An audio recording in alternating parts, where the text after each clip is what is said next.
Hi friends, ಎಲ್ಲರಿಗೂ ನಮಸ್ಕಾರ. ಬನ್ನಿ ಫ್ರೆಂಡ್ಸ್, ವಸುದೇವ ಕುಟುಂಬ ಸೀರಿಯಲಿನ ಇವತ್ತಿನ ಸಂಚಿಕೆಯಲ್ಲಿ ಏನಾಗ್ತಿದೆ ಅಂತ ನೋಡ್ಕೊಬರೋಣ. ಅದಕ್ಕೂ ಮುಂಚೆ ಯಾರೆಲ್ಲ ನನ್ನ ವಿಡಿಯೋ ನೋಡ್ತಾ ಇದ್ದೀರಾ ಅವರೆಲ್ಲ ಪ್ಲೀಸ್ ಪುಟ್ಟದೊಂದು ಲೈಕ್ ಮಾಡಿ, ಹಾಗೆ ಸಬ್ಸ್ಕ್ರೈಬ್ ಮಾಡೋದನ್ನು ಮರಿಬೇಡಿ. ಬನ್ನಿ ಸ್ಟಾರ್ಟ್ ಮಾಡೋಣ. ಮೊದಲಿಗೆ ಫ್ರೆಂಡ್ಸ್, ಇಲ್ಲಿ ಅಜಯ್ ಹೇಳ್ತಾ ಇರ್ತಾನೆ, ರಾಗಿಣಿ ಯಾರು ಸಹ ನಿನಗೆ ದೃಷ್ಟಿ ಬೊಟ್ಟು ಇಡ್ಲಿಲ್ವಾ? ಯಾಕೆಂದರೆ ನನ್ನ ಕಣ್ಣೆ ಬೀಳ್ತಾ ಇದೆ, ವಾವ್ ಸಾಕಾದಾಗ ಕಾಣ್ತಾ ಇದೆಯಾ ಅಂತ ಹೇಳ್ತಿರ್ಬೇಕಾದ್ರೆ, ನೋಡು ಅಜಯ್, ನೀನು ಫಸ್ಟ್ ಆಫ್ ಆಲ್ ನನ್ನ ಮೇಲೆ ಕಣ್ಣಾಕ್ಬೇಡ ಆಯಿತಾ? ನೀನೇ ಕಣ್ಣಾಕ್ಲಿಲ್ಲ ಅಂತ ಅಂದರೆ ದೃಷ್ಟಿ ನನಗೆ ಯಾವ ರೀತಿ ಆಗುತ್ತೆ ಹೇಳು ನೋಡೋಣ. ನಮ್ಮ ಮನೆಯವರು ಫಂಕ್ಷನ್ ಮುಗಿದ್ಮೇಲೆ ದೃಷ್ಟಿ ತೆಗಿತಾರೆ, ನನಗೆ ದೃಷ್ಟಿ ಆಗಲ್ಲ ಅಂತ ರಾಗಿಣಿ ಹೇಳ್ತಿರ್ಬೇಕಾದ್ರೆ, ಸರಿ ಸರಿ ರಾಗಿಣಿ, ನನಗಂತೂ ಸಿಕ್ಕಾಬಟ್ಟೆ ಖುಷಿ ಆಗ್ತಿದೆ. ಬಂದಿರೋ ಗೆಸ್ಟ್ ಎಲ್ಲರೂ ಸಹ ವಾವ್ ಇವರಿಬ್ರದ್ದು ಕ್ಯೂಟೆಸ್ಟ್ ಕಪಲು ಪೇರು, ನಮಗಂತೂ ತುಂಬ ಇಷ್ಟ ಆಯಿತು, ತುಂಬ ಚೆನ್ನಾಗಿದೆ ಜೋಡಿ ಅಂತ ಹೇಳ್ತಾ ಇದ್ದಾರೆ. ಅವ್ರ ಮಾತನ್ನ ಕೇಳಿ ನನಗಂತೂ ಸಿಕ್ಕಾಬಟ್ಟೆ ಖುಷಿ ಆಗ್ತಿದೆ ಅಂತ ಅಜಯ್ ಒಳ್ಳೆ ಪಕ್ರು ಥರ ಹಾಡ್ತಾ ಇರ್ತಾನೆ. ಹಾಗೆ ಮತ್ತೆ ಹೇಳ್ತಾ ಇರ್ತಾನೆ, ನಾವು ಪ್ರೀ ವೆಡ್ಡಿಂಗ್ ಶೂಟ್ನ ಎಲ್ಲಾದರೂ ಔಟ್ ಆಫ್ ಕಂಟ್ರಲ್ಲೇ ಮಾಡಿಸ್ಕೊಳ್ಳೋಣ. ಹಾಗೆ ರಾಗಿಣಿ ಕಿಚ್ ರಾಗಿಣಿ ಅಂತ ನಾನಂತೂ ಡ್ಯಾನ್ಸ್ ಮಾಡಿಬಿಡ್ತೀನಿ ಅಂತ ಅಂದಾಗ, ನೋಡು ಅಜಯ್, ಇಫ್ ಯು ಡೋಂಟ್ ಮೈ, ಎಲ್ಲರೂ ನಮ್ಮನ್ನೇ ನೋಡ್ತಾ ಇದ್ದಾರೆ, ಇದ್ರ ಬಗ್ಗೆ ಇನ್ನೊಂದ್ಸಲ ಮಾತಾಡ್ಬೋದಲ್ವಾ ಅಂತ ಅನ್ಬೇಕಾದ್ರೆ, ಹಾಂ ಹೌದಲ್ವಾ, ನಾನೊಬ್ಬ ಪಕ್ರು ಥರ ಹಾಡ್ತಾ ಇದ್ದೀನಿ, ನೀನು ನನ್ನ ಪಕ್ಕದಲ್ಲಿ ಕೂತಿದ್ರೆ ಏನೇನು ಮಾತಾಡ್ತಿದ್ದೀನೋ ಅಂತ ನನಗೆ ಗೊತ್ತಾಗಲ್ಲ ಅಂತ ಅಜಯ್ ಹೇಳ್ಕೊತಾ ಇರ್ತಾನೆ. ಅವರಿಬ್ಬರು ಮಾತಾಡೋದನ್ನು ಈ ಕಡೆ ರಾಧಿಕಾ ನೋಡಿಬಿಟ್ಟು ಭವಾನಿ ಅಮ್ಮನಿಗೆ ಹೇಳ್ತಾ ಇರ್ತಾಳೆ, ಅಮ್ಮ ನೋಡಿದ್ರಾ, ಇವರಿಬ್ಬರು ಹನಿಮೂನ್ ಹೋಗೋ ಬಗ್ಗೆ ಮಾತಾಡ್ತಿದ್ದಾರೆ ಅಂತ ಅನಿಸುತ್ತೆ, ಎಷ್ಟು ಫಾಸ್ಟಾಗಿದ್ದಾರೆ, ಅಷ್ಟಕ್ಕೆ ಇವರಿಬ್ಬರು ಯಾವ ರೀತಿ ಕ್ಲೋಸ್ ಆದರು ಅಂತ ಅಂದಾಗ, ನನಗೂ ಗೊತ್ತಿಲ್ಲ, ನನಗೂ ಗೊತ್ತಾಗಿದೆ ಇವಾಗ. ಈ ಕಡೆ ದುರ್ಗಾ ಮತ್ತು ಪಶುಪತಿ ಬಂದು ಹೇಳ್ದಾಗಲೇ ಗೊತ್ತಾಯಿತು ಇವರಿಬ್ಬರು ಲವ್ ಮಾಡ್ತಿದ್ದಾರೆ ಅಂತ, ನನಗೂ ಗೊತ್ತಿಲ್ಲ ಅಂತ ಅನ್ಬೇಕಾದ್ರೆ ರಾಧಿಕಾ ಯೋಚನೆ ಮಾಡ್ತಾ ಇರ್ತಾಳೆ, ಅಜಯ್ ಮುಂಚೆನೇ ಬೆಂಗಳೂರಿಗೆ ಬಂದಿದ್ರೆ ಈ ರಾಗಿಣಿ ನನ್ನ ಮಗನಿಗೆ ಎಷ್ಟೋ ತೊಂದರೆ ಕೊಡೋದು ತಪ್ಪಾಯಿತು, ಅಂತೂ ಇಂತೂ ಯಾರೋ ಒಬ್ಬನ ಮದುವೆ ಆಗ್ತಿದ್ದಾಳಲ್ಲ, ಅದೇ ನನಗೆ ಖುಷಿ ಅಂತ ಸಮಾಧಾನ ಪಡ್ಕೋತಾ ಇರ್ತಾಳೆ. ಹಾಗೆ ಇನ್ನೊಂದು ಕಡೆ ಪುರೋಹಿತರು ಹೇಳ್ತಾ ಇರ್ತಾರೆ, ಹುಡುಗ ಹುಡುಗಿ ಎದ್ದು ನಿಂತ್ಕೊಳ್ರಪ್ಪ, ಹಾರ ಬದಲಾಯಿಸ್ಕೋಬೇಕು ಅಂತ ಅಂದಾಗ ಅಜಯ್ ಸಿಕ್ಕಾಪಟ್ಟೆ ಖುಷಿಯಿಂದ ರಾಗಿಣಿ ಕೊಡ್ಲಿಗೆ ಹಾರ ಹಾಕೋಕ್ಕೆ ಅಂತ ಹೋಗ್ತಿರ್ಬೇಕಾದ್ರೆ ಸಡನ್ ಆಗಿ ಸ್ವಾತಿ ಬಂದು ನಿಲ್ಲಿಸಿ ಅಂದ ತಕ್ಷಣ ಎಲ್ಲರಿಗೂ ಸಿಕ್ಕಾಪಟ್ಟೆ ಶಾಕ್ ಆಗ್ತಿರುತ್ತೆ. ತುಂಬ ಶಾಕ್ ಆಗಿ ಆಶ್ಚರ್ಯ ಆಗಿ ಎಲ್ಲರೂ ಸಹ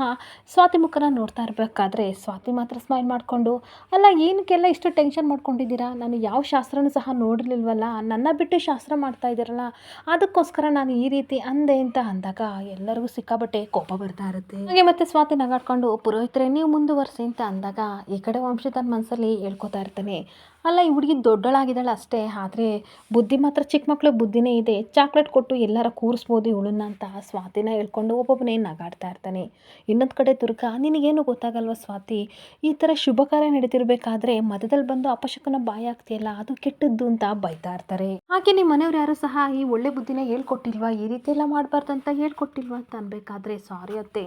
ಎಲ್ಲ ಶಾಸ್ತ್ರನೂ ನೋಡೋ ಆಸೆ ನನಗಿತ್ತು, ಅದಕ್ಕೆ ಈಗ ಅಂದ್ಬಿಟ್ಟೆ ಅಂತ ಅಂದ್ಬಿಟ್ಟು ಸ್ಮೈಲ್ ಮಾಡಿಕೊಂಡು ಹಾಗೆ ರಾಗಿಣಿ ಹತ್ರ ಬಂದು ನಿಂತ್ಕೊಂಡಾಗ ರಾಗಿಣಿ ಸಿಕ್ಕಾಪಟ್ಟೆ ಕೋಪ ಮಾಡಿಕೊಂಡು, ನಿನ್ನ ತಲೆಯಲ್ಲಿ ಬುದ್ಧಿ ಇಲ್ವಾ, ನನ್ನ ಹತ್ರ ಹುಡುಗಾಟ ಆಡಬೇಡ ಸ್ವಾತಿ, ಇವಾಗಲೇ ವಾರ್ ಮಾಡ್ತಿದ್ದೀನಿ, ನಿನ್ನ ಪಾಡಿ ನೀನಿದ್ರೆ ಸರಿ ಅಂತ ಬೈತಾ ಇದ್ರೆ ಇವಳು ಮಾತ್ರ ಅವಳೊಳಗೆ ಸಿಕ್ಕಾಪಟ್ಟೆ ಖುಷಿ ಪಡ್ತಾ ಇರ್ತಾಳೆ. ಹಾಗೆ ಸ್ವಾತಿ ನಗಾಡ್ಕೊಂಡು ಮತ್ತೆ ಹೇಳ್ತಾ ಇರ್ತಾಳೆ, ವಾವ್ ಏನು ಮನಸ್ಸಲ್ಲಿ ಸಿಕ್ಕಾಪಟ್ಟೆ ಭಯ ಆಗ್ತಿದೆ ಅಂತ ಅನಿಸುತ್ತೆ, ಈ ಭಯನ ಹೀಗೆ ಮೈಂಟೈನ್ ಮಾಡ್ಕೋ, ಈಗಲೂ ಸಹ ಹೇಳ್ತೀನಿ ಖಂಡಿತ ನಿನ್ನ ಎಂಗೇಜ್ಮೆಂಟ್ ಆಗಲ್ಲ, ನೋಡ್ತಾ ಇರು ಬೇಕಾದ್ರೆ ಅಂತ ಅನ್ಬೇಕಾದ್ರೆ ಅಷ್ಟೊತ್ತಿಗೆ ದುರ್ಗಾ ಹಾರ ಬದಲಾಯಿಸ್ಕೊಳ್ಳಿ, ರಾಗಿಣಿ ಹಾರ ತಗೊಳಮ್ಮ ಅಂತ ಅಂದಾಗ, ಕೊಡಿಯತ್ತೆ ಕೊಡಿ ನಾನು ಕೊಡ್ತೀನಿ ಅಂತ ದುರ್ಗನ ಕೈಯಿಂದ ಕಿತ್ಕೊಂಡು ಹಾರ ಕೊಟ್ಟಾಗ ಇಬ್ಬರು ಖುಷಿಯಿಂದ ಹಾರನ ಎಕ್ಸ್ಚೇಂಜ್ ಮಾಡ್ಕೋತಾ ಇರ್ತಾರೆ. ಹಾಗೆ ಇಬ್ಬರು ಹಾರ ಎಕ್ಸ್ಚೇಂಜ್ ಮಾಡೋದನ್ನು ನೋಡಿಕೊಂಡು ಎಲ್ಲರೂ ಸಿಕ್ಕಾಪಟ್ಟೆ ಖುಷಿಯಿಂದ ಕ್ಲಾಪ್ಸ್ ಆಗ್ತಾ ಇದ್ರೆ ಈ ರಾಗಿಣಿ ಮಾತ್ರ ಮನಸ್ಸೊಳಗೆ ಬೈಕೋತಾ ಇರ್ತಾಳೆ, ಅಲ್ಲ ಇವಳು ನನ್ನನ್ನು ಒಂದೊಂದ್ಸಲ ಕೆಣಕ್ತಿದ್ದಾಳೆ, ಇನ್ನೊಂದು ಕಡೆ ಏನು ನನಗೂ ಇದಕ್ಕೂ ಸಂಬಂಧ ಇಲ್ಲ, ಏನು ಎಫೆಕ್ಟೇ ಆಗಿಲ್ಲ ಅನ್ನೋ ರೀತಿ ಇಲ್ಲಿ ಸ್ಕೋಪ್ ಬೇರೆ ಕೊಡ್ತಾ ಇದ್ದಾಳೆ ಅಂತ ಸ್ವಾತಿನ ನೋಡಿಕೊಂಡು ರಾಗಿಣಿ ಬೈಕೋತಾ ಇರ್ತಾಳೆ. ಹಾಗೆ ಇವಳು ಮನಸ್ಸಲ್ಲಿ ಏನಿದೆ ಅಂತ ಒಂದು ಗೊತ್ತಾಗ್ತಿಲ್ವಲ್ಲ ಅಂತ ಯೋಚನೆ ಮಾಡ್ತಿರ್ಬೇಕಾದ್ರೆ ಪುರೋಹಿತರು ಹೇಳ್ತಾರೆ, ಹುಡುಗಿನ ಕಡೆಯವರು ಹಾಗೆ ಹುಡುಗನ ಕಡೆಯವರು ಇಬ್ಬರು ಮುಂದೆ ಬನ್ನಿ ಅಂತ ಅಂದ್ಬಿಟ್ಟು ರಾಗಿಣಿಗೂ ಹಾಗೆ ಅಜಯ್ಗೂ ಶುಭ ಮುಹೂರ್ತನ ಡೇಟ್ನ ಫಿಕ್ಸ್ ಮಾಡಲಾಗಿದೆ ಅಂತ ಹೇಳಿದ ತಕ್ಷಣ ಎಲ್ಲರಿಗೂ ಸಿಕ್ಕಾಬಟ್ಟೆ ಖುಷಿ ಆಗ್ತಿರುತ್ತೆ. ಹಾಗೆ ಇನ್ನೊಂದು ಕಡೆ ಪಶುಪತಿ ತನ್ನ ಹೆಂಡತಿ ಇಬ್ಬರು ಸಹ ತಾಂಬೂಲನ ತಗೊಂಡು ಈ ಕಡೆ ಅಜ್ಜಿ ತಾತನಿಗೆ ಕೊಡೋಕ್ಕೆ ಅಂತ ಹೋಗ್ತಿರ್ಬೇಕಾದ್ರೆ ಪಶುಪತಿ ವಾಪಸ್ ಅದನ್ನು ತೊಗೊಬಿಡ್ತಾನೆ. ಎಲ್ಲರಿಗೂ ಶಾಕ್ ಆಗ್ತಿರ್ಬೇಕಾದ್ರೆ ಏನಾಯಿತು ಅಂತ ಅಂದಾಗ, ನೋಡಿ ಅಪ್ಪ ಅಮ್ಮ ಬೇಜಾರು ಮಾಡ್ಕೋಬೇಡಿ, ನೀವು ವರ್ಷಲಿ ಇವಳಿಗೆ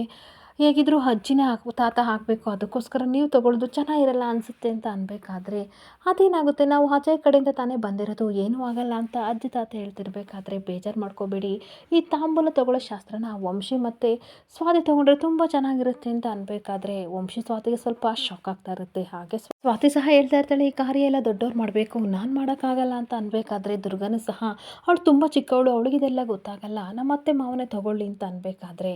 ರಾಗಿಣಿ ಇರ್ತಾ ಇರ್ತಾಳೆ, ಇಲ್ಲ ನಮ್ಮಪ್ಪ ಹೇಳಿದ್ದು ಕರೆಕ್ಟ್ ಆಗಿದೆ, ಈ ಸ್ವಾತಿ ಮತ್ತು ವಂಶಿನ ತೊಗೊಳ್ಳಿ ಅಂತ ಅಂದಾಗ ಸ್ವಾತಿಗೆ ಸಿಕ್ಕಾಪಟ್ಟೆ ಕೋಪ ಬರ್ತಾ ಇರುತ್ತೆ. ಹಾಗೆ ಪಶುಪತಿ ಇಲ್ಲ ನೀವೇ ತೊಗೋಬೇಕು ಅಂತ ಹಠ ಮಾಡ್ತಿರ್ಬೇಕಾದ್ರೆ ಅಜ್ಜಿ ತಾತ ಹೇಳ್ತಾ ಇರ್ತಾರೆ, ಪರವಾಗಿಲ್ಲ ನೀವಿಬ್ರನ್ನೇ ತಾಂಬೂಲನ ತಗೊಳ್ಳಿ ಅಂತ ಅಂದಾಗ ಅಜಯ್ ಏನಕ್ಕೆ ಈ ರೀತಿ ಮೀನಮೇಷ ಎಣಿಸ್ತಾ ಇದ್ದೀರಾ, ಯಾರೋ ಒಬ್ಬರು ತಾಂಬೂಲನ ತಗೊಳ್ಳಿ, ಬನ್ನಿ ಬಾಬಿ ಬನ್ನಿ ವಂಶಿ ಬೇಗ ತಗೊಳ್ಳಿ ಅಂತ ಅಂದಾಗ ಅವರಿಬ್ಬರು ಖುಷಿಯಾಗಿ ತಾಂಬೂಲನ ತಗೊಳಕ್ಕೆ ಅಂತ ಬರ್ತಾ ಇರ್ತಾರೆ. ಹಾಗೆ ಪಶುಪತಿ ಹೇಳ್ತಾ ಇರ್ತಾನೆ, ತಾಂಬೂಲ ತಗೋಬೇಕಾದ್ರೆ ಸ್ವಾತಿ ಸ್ವಲ್ಪ ನಗಾಡು, ಫೋಟೋಗೆ ಚೆನ್ನಾಗಿ ಬರುತ್ತೆ, ವಂಶಿ ನೋಡು ಯಾವ ರೀತಿ ನಗಾಡ್ತಿದ್ದಾನೆ, ನೀನು ಮುಖ ಗಂಟಾಕೊಂಡು ಏನಕ್ಕಿದೆಯಾ ಅಂತ ಅಂದಾಗ ಸ್ವಾತಿ ನಗಾಡ್ಕೊಂಡು ತಾಂಬೂಲನ ತಗೋತಾ ಇರ್ತಾಳೆ. ಅಷ್ಟೊತ್ತಿಗೆ ಏನು ಫೋನ್ ರಿಂಗ್ ಆದ ತಕ್ಷಣ ಫೋನ್ ಬಂದ ತಕ್ಷಣ ಸ್ವಾತಿ ತುಂಬ ಟೆನ್ಷನ್ ಮಾಡಿಕೊಂಡು ಹೊರಗಡೆ ಹೋಗ್ತಾ ಇದ್ದರೆ ಅವಳು ಹೋಗೋದನ್ನು ನೋಡಿ ಪಶುಪತಿಗೂ ರಾಗಿಣಿಗೂ ಸ್ವಲ್ಪ ಟೆನ್ಷನ್ ಆಗ್ತಾ ಇರುತ್ತೆ. ಹಾಗೆ ಇನ್ನೊಂದು ಕಡೆ ದುರ್ಗನೂ ಸಹ ಮುಖನ ಉಫ್ ಅಂತ ಮಾಡ್ಕೊಂಡಿರ್ಬೇಕಾದ್ರೆ ಏನಾಯ್ತಮ್ಮ ಮುಖನ ಏನು ಗಂಟು ಹಾಕ್ಕೊಂಡಿದ್ಯಾ ಅಂತ ಕೇಳ್ತಾ ಇರಬೇಕಾದ್ರೆ ಏನಿಲ್ಲ ಕಣೋ, ಮನೇಲಿ ಹಿರಿಯರು ಇರಬೇಕಾದ್ರೆ ಈ ಸ್ವಾತಿ ಏನಕ್ಕೆ ತಾಂಬೂಲ ತಗೊಂಡ್ಲು, ನನಗಂತೂ ಸಿಕ್ಕಾಪಟ್ಟೆ ಬೇಜಾರಾಗ್ತಿದೆ ಅಂತ ಅನ್ಬೇಕಾದ್ರೆ ಸುಮ್ಮನೆ ಇರಮ್ಮ, ಯಾರು ತಗೊಂಡ್ರೆ ಏನು ಮದುವೆ ಆಗ್ತಿರೋದು ನಾನು ತಾನೇ ಅಂತ ಅನ್ಬೇಕಾದ್ರೆ ಹ್ಞೂ ಕಣಪ್ಪ ಹ್ಞೂ ಚೆನ್ನಾಗಿ ಆಡ್ತೀಯ ಬಿಡು, ಈಗಲೇ ಹಿಂಗೆ ನಮ್ಮ ಮದುವೆ ಆದಮೇಲೆ ಇನ್ನಿನ್ನು ಹೆಂಗೆ ಆಡ್ತೀಯೋ ನನಗಂತೂ ಗೊತ್ತಿಲ್ಲ ಅಂತ ಬೈತಾ ಇರ್ತಾಳೆ. ಹಾಗೆ ಇನ್ನೊಂದು ಕಡೆ ಪುರೋಹಿತರು ಹೇಳ್ತಾ ಇರ್ತಾರೆ, ನಿಮ್ಮ ಮನೆ ದೇವ್ರ ನೆನಪಿಸ್ಕೊಂಡು ಹುಡುಗ ಹುಡುಗಿರಿಗನ್ನ ಎಕ್ಸ್ಚೇಂಜ್ ಮಾಡ್ಕೊಳ್ಳಿ ಅಂತ ಅಂದಾಗ ತಾತನೂ ಸಹ ಇನ್ಮೇಲಿಂದ ನಿಮ್ಮ ಪಯಣ ಶುರುವಾಗುತ್ತೆ, ಹೊಸ ಜೀವನಕ್ಕೆ ಕಾಲಿಡ್ತಿದ್ದೀರಾ, ಆ ದೇವ್ರನ್ನ ನೆನಪಿಸ್ಕೊಂಡು ಎಲ್ಲ ಒಳ್ಳೇದಾಗಲಿ ಅಂತ ರಿಂಗ್ ಎಕ್ಸ್ಚೇಂಜ್ ಮಾಡ್ಕೊಳ್ಳಿ ರಾಗಿಣಿ ಹಾಗೆ ಅಜಯ್ ಅಂತ ಹೇಳ್ತಿರ್ಬೇಕಾದ್ರೆ ರಾಗಿಣಿ ಕನಸನ್ನೇ ಮಾಡಿ ಪಶುಪತಿನ ಕರಿತಾ ಇರ್ತಾಳೆ. ಏನು ಮಗಳೇ ಏನಾಯ್ತಮ್ಮ ಅಂತ ಅನ್ಬೇಕಾದ್ರೆ ಮುಖ್ಯವಾದವ್ರು ಇರಬೇಕಾದವ್ರು ಇಲ್ಲಿ ಇಲ್ವಲ್ಲ, ಸ್ವಾತಿ ಎಲ್ಲಿ ಹೋದ್ಲು ಅಂತ ಅಂದಾಗ ಎಂಗೇಜ್ಮೆಂಟ್ ನಿಲ್ಸೋಕ್ಕಾಗಲಿಲ್ವಲ್ಲ ಅದಕ್ಕೆ ಬೇಜಾರಾಗಿ ಹೋಗಿದ್ದಾಳೆ, ಬಿಟ್ಟಾಕು ಮಗಳೇ ಅಂತ ಅಂದಾಗ ನನಗೆ ಅದೆಲ್ಲ ಗೊತ್ತಿಲ್ಲ, ನಾನು ಅಜಯ್ಗೆ ರಿಂಗ್ ಹಾಕ್ತಿರ್ಬೇಕಾದ್ರೆ ಅವಳು ನನ್ನ ಕಣ್ಮುಂದೆ ಇರಬೇಕಷ್ಟೇ ಅಪ್ಪ, ಏನು ಮಾಡ್ತಿರೋ ಎಂತ ಮಾಡ್ತಾರೋ ಗೊತ್ತಿಲ್ಲ, ಅವಳನ್ನ ಕರ್ಕೊಬರ್ಬೇಕು ಅಂತ ಅಂದಾಗ ನೀನು ಕಾಮಾಗಿರೋ ಟೆನ್ಷನ್ ತೊಗೋಬೇಡ, ಆ ವ್ಯವಸ್ಥೆನ ನಾನು ಮಾಡ್ತೀನಿ ಅಂತ ಪಶುಪತಿ ಹೇಳ್ತಾ ಇರ್ತಾನೆ. ಪಶುಪತಿ ಅಜ್ಜಿ ತಾತನ ಹತ್ರ ಬಂದ್ಬಿಟ್ಟು ಮನೆಯವರೆಲ್ಲ ಇಲ್ಲೇ ಇದ್ದಾರಲ್ವಾ, ಎಲ್ಲರೂ ಇದ್ದಾರೆ ಅಂತ ಅನ್ಬೇಕಾದ್ರೆ ಈ ಸ್ವಾತಿ ಎಲ್ಲೋದ್ಲು ಅಂತ ಅನ್ಬೇಕಾದ್ರೆ ವಂಶಿ ಇಲ್ಲೇ ಇದ್ಲು ಅದೇ ಎಲ್ಲೋದ್ಲು ಅಂತ ಹೇಳ್ತಾ ಇರ್ತಾನೆ. ಅಷ್ಟೊತ್ತಿಗೆ ದುರ್ಗಾ ಹೇಳ್ತಾ ಇರ್ತಾಳೆ, ಒಳ್ಳೆ ಸಮಯ ಮೀರೋಗುತ್ತೆ, ಅವಳು ಬರ್ದಿದ್ರು ಪರವಾಗಿಲ್ಲ, ಎಂಗೇಜ್ಮೆಂಟ್ ರಿಂಗ್ನ ಎಕ್ಸ್ಚೇಂಜ್ ಮಾಡ್ಕೊಳ್ಳಿ, ಪುರೋಹಿತರೆ ನೀವು ಮಂತ್ರನ ಶುರು ಮಾಡಿ ಅಂತ ಅನ್ಬೇಕಾದ್ರೆ ಇಲ್ಲ ದುರ್ಗವರೇ ಒಂದು ನಿಮಿಷ ಇರಿ, ಆಗಲೇ ಹಾರನ ಎಕ್ಸ್ಚೇಂಜ್ ಮಾಡ್ಕೊತಿರ್ಬೇಕಾದ್ರೆ ತುಂಬ ಲವಲವಿಕೆ ಖುಷಿಯಿಂದ ಸ್ವಾತಿ ಇಲ್ಲೇ ಓಡಾಡ್ತಿದ್ಲಲ್ವಾ, ಸೊ ಹಾಗಾಗಿ ಅವಳು ಇವಾಗಿದ್ರೆ ತುಂಬ ಚೆನ್ನಾಗಿರುತ್ತೆ, ಬರಲಿ ವೆಯ್ಟ್ ಮಾಡೋಣ ಅಂತ ಹೇಳ್ತಾ ಇರಬೇಕಾದ್ರೆ ವಂಶಿ ಒಂದ್ಸಲ ಸ್ವಾತಿಗೆ ಕಾಲ್ ಮಾಡು ಅಂತ ತಾತ ಹೇಳ್ತಿರ್ಬೇಕಾದ್ರೆ ವಂಶಿ ಸ್ವಾತಿಗೆ ಕಾಲ್ ಮಾಡ್ತಾ ಇರ್ತಾನೆ. ಹಾಗೆ ವಂಶ ಹೇಳ್ತಾ ಇರ್ತಾನೆ, ಸ್ವಾತಿ ಫೋನ್ ಪಿಕ್ ಮಾಡ್ತಿಲ್ಲ ಅಂತ ಅಂದಾಗ ಅಷ್ಟೊತ್ತಿಗೆ ಪಶುಪತಿ ರಂಜನ್ ಹೋಗಿ ಸ್ವಾತಿನ ಕರ್ಕೊಬೋಗು ಅಂತ ಹೇಳ್ತಾ ಇರಬೇಕಾದ್ರೆ ರಂಜನ್ ಹೋಗ್ತಾ ಇರ್ತಾನೆ. ಬೇಡ ರಂಜನ್ ಒಂದು ನಿಮಿಷ ನಾನೇ ಕರ್ಕೊಬರ್ತೀನಿ ಅಂತ ವಂಶಿ ಹೋಗ್ತಿರ್ಬೇಕಾದ್ರೆ ಪಶುಪತಿ ತನ್ನ ಮನಸ್ಸಲ್ಲಿ ಯೋಚನೆ ಮಾಡ್ತಾ ಇರ್ತಾನೆ, ಅಲ್ಲ ತಪ್ಪಿಸ್ಕೊಬಿಟ್ಟು ಎಲ್ಲೋ ಓಡೋಗಿದ್ದೀಯಾ, ನೀನು ಸುಮ್ಮನೆ ಬಿಡ್ತೀನ, ನಿನ್ನ ಮುಂದೆನೇ ನನ್ನ ಮಗಳಿಗೂ ಅಜಯ್ಗೂ ಯಾವ ರೀತಿ ಎಂಗೇಜ್ಮೆಂಟ್ ಮಾಡ್ತೀನಿ ನೋಡ್ತಾ ಇರೋ ಅಂತ ಒಳ್ಳೊಳಗೆ ನಗಾಡ್ತಿರ್ಬೇಕಾದ್ರೆ ಸ್ವಾತಿನ ಹುಡ್ಕೊಂಡು ವಂಶಿ ಹೊರಗಡೆ ಬರ್ತಾನೆ. ಅಲ್ಲ ಸ್ವಾತಿ ಇಲ್ಲಿ ನಿಂತ್ಕೊಂಡು ಯಾರು ನೋಡ್ತಾ ಇದೆಯಾ, ಎಷ್ಟು ಇಂಪಾರ್ಟೆಂಟು ಫಂಕ್ಷನ್ ಒಳಗಡೆ ನಡೀತಾ ಇದೆ, ನೀನು ಬರಬೇಕಲ್ವಾ ಅಂತ ಅಂದಾಗ ಅಷ್ಟಕ್ಕೂ ನಾನು ಯಾಕಿರಬೇಕು ಅಂತ ಕೇಳ್ತಾ ಇರ್ತಾಳೆ. ರಾಗಿಣಿಯವರು ಹಾಗೆ ಪಶುಪತಿಯವರು ನಿನಗೋಸ್ಕರ ಕಾಯ್ತಾ ಇದ್ದಾರೆ ಬಾ ಅಂತ ಅಂದಾಗ ಅವರಷ್ಟೇ ತಾನೇ ಬಿಟ್ಬಿಡಿ ಅಂತ ಹೇಳ್ತಾ ಇರ್ತಾಳೆ. ಮನೆಯವರೆಲ್ಲರೂ ನಿನಗೋಸ್ಕರ ಕಾಯ್ತಾ ಇದ್ದಾರೆ ಬಾ ಪ್ಲೀಸ್ ಹೋಗೋಣ ಅಂತ ಸ್ವಾತಿನ ಕರಿತಾ ಇರ್ತಾನೆ. ಹಾಗೆ ನಾನು ಬರಲ್ಲ ಅಂತ ಹಠ ಮಾಡ್ತಿರ್ಬೇಕಾದ್ರೆ ಏನಕ್ಕೆ ಬರಲ್ಲ ಅಂತ ಕೇಳಬೇಕಾದ್ರೆ ಯಾಕೆ ನಿಮಗೆ ಗೊತ್ತಿಲ್ವಾ ಅಂತ ಅಂದಾಗ ನನ್ನ ಫೀಲಿಂಗ್ಸ್ ತುಂಬ ಚೆನ್ನಾಗಿ ಅರ್ಥ ಆಗುತ್ತೆ ಪ್ಲೀಸ್ ಬಾ ಅಂತ ಕರಿತಾ ಇರ್ತಾನೆ. ಇಲ್ಲ ನಾನು ಬರಲ್ಲ ಅಂತ ಅನ್ಬೇಕಾದ್ರೆ ಆ ರಾಗಿಣಿ ಪಶುಪತಿ ನಿನಗೆ ಎಷ್ಟು ತೊಂದರೆ ಕೊಟ್ಟರೆ ಅಂತ ನನಗೆ ಗೊತ್ತು, ನಾನು ಕಣ್ಣಾರ ನೋಡಿದ್ದೀನಿ, ಅದೆಲ್ಲ ಆಗಿದೆ ನಿಮ್ಮೂರಲ್ಲಿ, ಆದರೆ ನಮ್ಮೂರಲ್ಲಿ ಆಗಲ್ಲ, ನಾನು ಬಿಡಲ್ಲ ಅಂತ ಅನ್ಬೇಕಾದ್ರೆ ನೋಡಿ ರಾಗಿಣಿ ನಮ್ಮ ಮನೆಗೆ ಬಂದು ತೊಂದರೆ ಕೊಡ್ತಾಳೆ ಅಂತ ನನಗೆ ತುಂಬ ಚೆನ್ನಾಗಿ ಗೊತ್ತು, ಆದರೆ ಅದ್ರ ಬಗ್ಗೆ ನನಗೆ ಬೇಜಾರಿಲ್ಲ, ಆದರೆ ಅವ್ರು ಖಂಡಿತ ನಿಮ್ಮ ಮನೆಗೆ ಬಂದರೆ ನಮ್ಮನೆ ಹಾಳು ಮಾಡ್ದಂಗೆ ನಿಮ್ಮ ಮನೇನೂ ಹಾಳು ಮಾಡ್ತಾರೆ, ಆ ಕಷ್ಟ ನನ್ನ ಕೈಲಿ ನೋಡೋಕ್ಕಾಗಲ್ಲ ಅಂತ ಅಂದಾಗ ಏನಕ್ಕೆ ಬೇಜಾರು ಮಾಡ್ಕೋತಿದ್ಯಾ, ಅಷ್ಟಕ್ಕೆ ಮದುವೆ ಆದಮೇಲೆ ಅವಳೇಗೆ ನಮ್ಮ ಮನೇಲಿ ಇರ್ತಾಳೆ, ನೀನು ನನ್ನ ಜವಾಬ್ದಾರಿ ನಿನ್ನನ್ನು ಯಾವ ರೀತಿ ನೋಡ್ಕೋಬೇಕಂತ ನನಗೆ ಗೊತ್ತು, ಅವ್ರನ್ನ ಹೇಗಾದರೂ ಮಾಡಿ ಮುಂಬೈಗೆ ಕಳ್ಸೋಣ, ಅಜಯ್ ಮನೆ ಇರೋದು ಮುಂಬೈಲಿ ಅಲ್ವಾ, ಸೊ ನ್ಯೂಲಿ ಕಪಲ್ ಅಲ್ವಾ, ಹೇಗಾದರೂ ಮಾಡಿ ನಾನು ಮುಂಬೈಗೆ ಅವ್ರಿಬ್ಬರನ್ನ ಕಳಿಸ್ತೀನಿ, ನೀನು ಟೆನ್ಷನ್ ಮಾಡ್ಕೋಬೇಡ ಸ್ವಾತಿ ಬಾ ಅಂತ ಕರಿತಾ ಇರ್ತಾನೆ. ಹಾಗೆ ಸ್ವಾತಿ ಸಿಕ್ಕಾಪಟ್ಟೆ ಬೇಜಾರು ಮಾಡಿಕೊಂಡು ಏನು ಗೊತ್ತಾ ವಂಶಿ ಅವರೇ, ನನ್ನ ಲೈಫಲ್ಲಿ ಇಷ್ಟೆಲ್ಲ ನಡೆದಿದೆ ಆದರೂ ಸಹ ನಗಾಡ್ಕೊಂಡು ನಿಮ್ಮನ್ನ ಮದುವೆ ಆದೆ, ನಿಮ್ಮ ಕಾಲು ಎಳ್ಕೊಂಡು ತಿರುಗಾಡ್ತೀನಿ, ಆದರೆ ನನ್ನ ಮನಸ್ಸಲ್ಲಿರೋ ಫೀಲಿಂಗ್ಸ್ ಯಾವತ್ತೂ ಸತ್ತಿಲ್ಲ, ನನ್ನ ಆಸೆ ಕನಸುಗಳನ್ನ ಸಾಯೋಕ್ಕೆ ನಾನು ಬಿಡಲ್ಲ, ಹಾಗೆ ಅವ್ರು ಮಾಡಿರೋ ಮೋಸ ವಂಚನೆ ಎಲ್ಲ ನನ್ನ ಮನಸ್ಸಲ್ಲಿ ಕುದಿತಾ ಇದೆ, ಅದನ್ನೆಲ್ಲ ನಾನು ಮರೆತುಬಿಟ್ಟು ಹೇಗೆ ಅವ್ರನ್ನ ನಮ್ಮನೆಯವರು ಅಂತ ಒಪ್ಕೊಳ್ಳಿ ಅಂತ ಅಂದಾಗ ನೀನು ಒಪ್ಕೋಬೇಡ, ನಾನು ಜವಾಬ್ದಾರಿ ತೊಗೊಂಡಿದ್ದೀನಿ ತಾನೇ, ನಿನ್ನನ್ನು ನಮ್ಮ ಮನೆಗೆ ಕರ್ಕೊಬಂದಿದ್ದೀನಿ ಅಂತ ಅಂದಮೇಲೆ ಅದನ್ನೆಲ್ಲ ನಾನು ಸರಿ ಮಾಡ್ತೀನಿ, ನನ್ನನ್ನು ನಂಬು ಬಾ ಇವಾಗ ಅಂತ ತುಂಬ ಫೋರ್ಸ್ ಮಾಡ್ತಾ ಇರ್ತಾನೆ. ಹಾಗೆ ಬರಲ್ಲ ಅಂತ ಅಂದಾಗ ಕೈ ಹಿಡ್ಕೊಂಡ ತಕ್ಷಣ ಸ್ವಾತಿಗಂತೂ ಸಿಕ್ಕಾಪಟ್ಟೆ ಲವ್ ಆಗಿ ವಂಶಿ ಮುಖನ ನೋಡ್ತಿರ್ಬೇಕಾದ್ರೆ ಕೈ ಹಿಡ್ಕೊಂಡು ಒಳಗಡೆ ಕರ್ಕೊಂಡು ಹೋಗ್ತಾ ಇದ್ರೆ ಈ ಕಡೆ ದುರ್ಗನಿಗಂತೂ ಸಿಕ್ಕಾಪಟ್ಟೆ ಕೋಪ ಬರ್ತಾ ಇರುತ್ತೆ. ಹಾಗೆ ಅಜ್ಜಿ ತಾತ ಎಲ್ಲೋಗಿದ್ದಮ್ಮ ಅಂತ ಅಂದಾಗ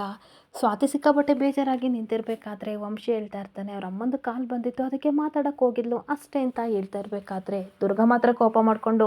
ನಿನಗೆ ಟೈಮ್ ಸೆನ್ಸ್ ಅನ್ನೋದೇ ಇಲ್ವಾ, ಇಷ್ಟು ಇಂಪಾರ್ಟೆಂಟ್ ಕಾರ್ಯ ನಡೀತಿದೆ, ನಿಮ್ಮಮ್ಮನ ಜೊತೆ ಏನು ಮಾತಾಡೋಕ್ಕೆ ಹೋಗಿದ್ದೆ, ಇದಕ್ಕಿಂತ ಇಂಪಾರ್ಟೆಂಟಾ ಅಂತ ಬೈತಿರ್ಬೇಕಾದ್ರೆ ಎಲ್ಲರೂ ದುರ್ಗಾ ಮುಖನ ನೋಡ್ತಾ ಇರ್ತಾರೆ. ಹಾಗೆ ಮಾತಿನ ದಾಟಿನ ಚೇಂಜ್ ಮಾಡಿಕೊಂಡು ಆಗಲ್ಲ, ಇಂಪಾರ್ಟೆಂಟ್ ಅಲ್ವಾ ಎಂಗೇಜ್ಮೆಂಟು, ಸುಮ್ಮನೆ ಸಮಯ ವೇಸ್ಟ್ ಆಗುತ್ತೆ, ಹಾಗೆ ರಾಹುಕಾಲ ಬಂದುಬಿಡುತ್ತೆ, ಅದಕ್ಕೆ ಆ ರೀತಿ ಅಂತೆ ಅಂತ ಅಂದಾಗ ಮಾತು ಸಾಕು ಇವಾಗ ಎಂಗೇಜ್ಮೆಂಟ್ನ ಮುಂದುವರಿಸಿ ಅಂತ ವಂಶಿ ಹೇಳ್ತಾ ಇರ್ತೀನಿ. ಹಾಗೆ ಮತ್ತು ಅಜಯ್ ಸಹ ಹೇಳ್ತಾ ಇರ್ತಾನೆ, ಬಾಬಿ ಎಲ್ಲೋಗಿದ್ರಿ, ರಾಗಿಣಿಯವರು ಹಾಗೆ ಅವ್ರ ಅಪ್ಪ ನಿಮಗೋಸ್ಕರ ಕಾಯ್ತಾ ಇದ್ರು, ಅವ್ರು ನಿಮಗೆ ಎಷ್ಟು ರೆಸ್ಪೆಕ್ಟ್ ಕೊಡ್ತಾರೆ, ನೀವು ಇಲ್ಲಿರ್ಬೇಕಲ್ವ ಅಂತ ಅಂದಾಗ ಸರಿ ಸರಿ ಎಂಗೇಜ್ಮೆಂಟ್ ರಿಂಗ್ನ ಎಕ್ಸ್ಚೇಂಜ್ ಮಾಡ್ಕೊಳ್ಳಿ ಅಂತ ಅಂದಾಗ ತುಂಬ ಖುಷಿಯಿಂದ ಇನ್ನೇನು ಅಜಯ್ ರಾಗಿಣಿ ಕೈಗೆ ಎಂಗೇಜ್ಮೆಂಟ್ ರಿಂಗ್ನ ಹಾಕಬೇಕು ಅಷ್ಟೊತ್ತಿಗೆ ಪೊಲೀಸ್ ಇನ್ಸ್ಪೆಕ್ಟರ್ ಬಂದುಬಿಟ್ಟು ನಿಲ್ಲಿಸಿ ಅಂದ ತಕ್ಷಣ ಎಲ್ಲರಿಗೂ ಸಿಕ್ಕಾಬಟ್ಟೆ ಆಶ್ಚರ್ಯ ಜೊತೆಗೆ ಶಾಕ್ ಆಗ್ತಾ ಇರುತ್ತೆ. ಹಾಗೆ ಇಲ್ಲಿ ಪಶುಪತಿ ಅಂತಂದರೆ ಯಾರು ಅಂತ ಅಂದಾಗ ರಾಗಿಣಿಗೂ ಪಶುಪತಿಗೂ ಸಿಕ್ಕಾಪಟ್ಟೆ ಶಾಕ್ ಮೇಲೆ ಶಾಕ್ ಆಗ್ತಾ ಇರುತ್ತೆ. ಪಶುಪತಿ ನಾನೇ ಸರ್ ಯಾಕೆ ಅಂತ ಅನ್ಬೇಕಾದ್ರೆ, ಓ ನೀನೇನೋ ದೊಡ್ಡ ಮನುಷ್ಯ, ಮಾಡೋದೆಲ್ಲ ಮಾಡಿಬಿಟ್ಟು ಯಾಕೆ ಅಂತ ಕೇಳ್ತಿದ್ಯಾ, ಮೊದಲು ಪೊಲೀಸ್ ಸ್ಟೇಷನ್ಗೆ ನಡಿ, ನಿನ್ನ ಮೇಲೆ ಅರೆಸ್ಟ್ ವಾರೆಂಟ್ ಇದೆ ಅಂತ ಅಂದಾಗ ಪಶುಪತಿಗಂತೂ ಸಿಕ್ಕಾಪಟ್ಟೆ ಶಾಕ್ ಆಗ್ತಾ ಇರುತ್ತೆ. ತುಂಬ ಶಾಕ್ ಆಗಿ ಯಾವ ಕೇಸ್ ಸರ್, ಏನು ಅರೆಸ್ಟ್ ಮಾಡ್ತಾ ಇದ್ದೀರಾ ಅಂತ ಅನ್ಬೇಕಾದ್ರೆ ಚಿಕ್ಕಮಂಗ್ಳೂರಲ್ಲಿ ಒಂದು ಹುಡುಗಿನ ಕಿಡ್ನಾಪ್ ಮಾಡಿದ್ರಲ್ಲ ಅದ್ರ ಮೇಲೆ ಕೇಸ್ನ ಫೈಲ್ ಮಾಡಿದ್ದೀನಿ ಅಂತ ಅಂದಾಗ ರಾಗಿಣಿಗೂ ಪಶುಪತಿಗೂ ಶಾಕ್ ಮೇಲೆ ಶಾಕ್ ಆಗ್ತಾ ಇರುತ್ತೆ. ತಾತ ಹೇಳ್ತಾ ಇರ್ತಾರೆ, ನಮ್ಮ ಫ್ಯಾಮಿಲಿಗೆ ಒಳ್ಳೆ ರೆಪ್ಯುಟೇಷನ್ ಇದೆ ಸರ್, ಆ ರೀತಿ ಅದನ್ನು ಮಾಡೋರಲ್ಲ, ನಮ್ಮ ಫ್ಯಾಮಿಲಿ ಅಂಥವ್ರಿಲ್ಲ ಅಂತ ಅಂದಾಗ ಅದರಲ್ಲಿ ಎಂಗೇಜ್ಮೆಂಟ್ ನಡೀತಿದೆ, ಈ ರೀತಿ ಮಾತಾಡಬೇಡಿ ಅಂತ ಅಂದಾಗ ಅದನ್ನೆಲ್ಲ ನಾವು ನೋಡ್ಕೊಂಡಿರೋಕ್ಕಾಗಲ್ಲ, ಕಂಪ್ಲೇಂಟ್ ಕೊಟ್ಟಿದ್ದಾರೆ, ಸೊ ಕೇಸ್ ಆಗಿದೆ, ನಾನು ಇವ್ರಿಗೆ ಕರ್ಕೊಂಡು ಹೋಗ್ತೀನಿ ಅಂತ ಅಂದಾಗ ಅಷ್ಟಕ್ಕೂ ಯಾರನ್ನು ಕಿಡ್ನಾಪ್ ಮಾಡಿದ್ದಾನೆ ಅಂತ ಭವಾನಿ ಕೇಳ್ತಿರ್ಬೇಕಾದ್ರೆ ಅದನ್ನೆಲ್ಲ ನಾನು ಹೇಳ್ತೀನಿ ಅಂತ ಸ್ವಾತಿ ಹೇಳ್ತಾ ಇರ್ತಾಳೆ. ಹಾಗೆ ಏನು ಸ್ವಾತಿ ಏನು ಹೇಳ್ತಿದ್ದೀಯ ಅಂತ ಅಂದಾಗ ಚಿಕ್ಕಮಂಗ್ಳೂರಲ್ಲೇ ಕಿಡ್ನಾಪ್ ಮಾಡಿದ್ದು ಬೇರೆ ಯಾರನ್ನೂ ಅಲ್ಲ ನನ್ನನ್ನೇ ಅಂತ ಅಂದಾಗ ಅಜ್ಜಿ ತಾತನಿಗೆ ಸಿಕ್ಕಾಬಟ್ಟೆ ಶಾಕ್ ಆಗ್ತಿರುತ್ತೆ.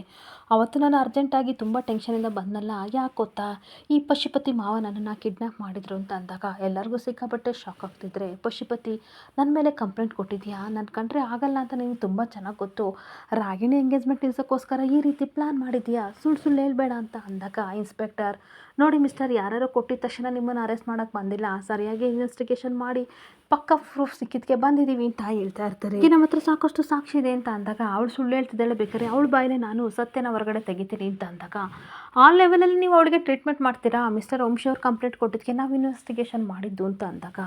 ವಂಶಿನ ನೋಡಿಕೊಂಡು ಶಾಕ್ ಆಗಿ ಪಶುಪತಿ ನಿಂತ್ಕೊಬಿಡ್ತಾನೆ. ಹಾಗೆ ತಾತ ಏನು ಹೇಳ್ತಾ ಇದ್ದೀವಿ ವಂಶಿ, ನೀನಾ ಕಂಪ್ಲೇಂಟ್ ಕೊಟ್ಟಿದ್ದು ಅಂತ ಅಂದಾಗ ಹೌದು ತಾತ ಅಂತ ಅಂದಾಗ ದುರ್ಗಾ ಕಣ್ಣೀರು ಹಾಕೊಂಡು ನಿಂತ್ಕೋತಾಳೆ. ನನ್ನ ಮಗನ ಎಂಗೇಜ್ಮೆಂಟ್ ಅಂತ ಎಷ್ಟು ಆಸೆಯಿಂದ ಬಂದಿದ್ದೆ, ಯಾಕೋ ನನ್ನ ಮೇಲೆ ಕೋಪನೇನು ಅಂತ ಅಂದಾಗ ಇಲ್ಲ ಅಮ್ಮ, ಆಚೆ ಬೆಂಗಳೂರಿಗೆ ಬರೋಕ್ಕೂ ಮುಂಚೆ ನಾನು ಕಂಪ್ಲೇಂಟ್ ಕೊಟ್ಟಿದ್ದೆ, ನೀವು ಬೇಜಾರು ಮಾಡ್ಕೋಬೇಡಿ, ಕಂಪ್ಲೇಂಟ ವಾಪಸ್ ತೊಗೋತೀನಿ, ಎಂಗೇಜ್ಮೆಂಟ್ ನಡೆಯುತ್ತೆ ಅಂತ ಅಂದಾಗ ಸ್ವಾತಿಗೆ ಸಿಕ್ಕಾಪಟ್ಟೆ ಶಾಕ್ ಆಗ್ತಿರುತ್ತೆ. ಇಲ್ಲಿಗೆ ಸಂಚಿಕೆ ಎಂಡ್ ಆಗ್ತಿದೆ. Thank you for the watching friends.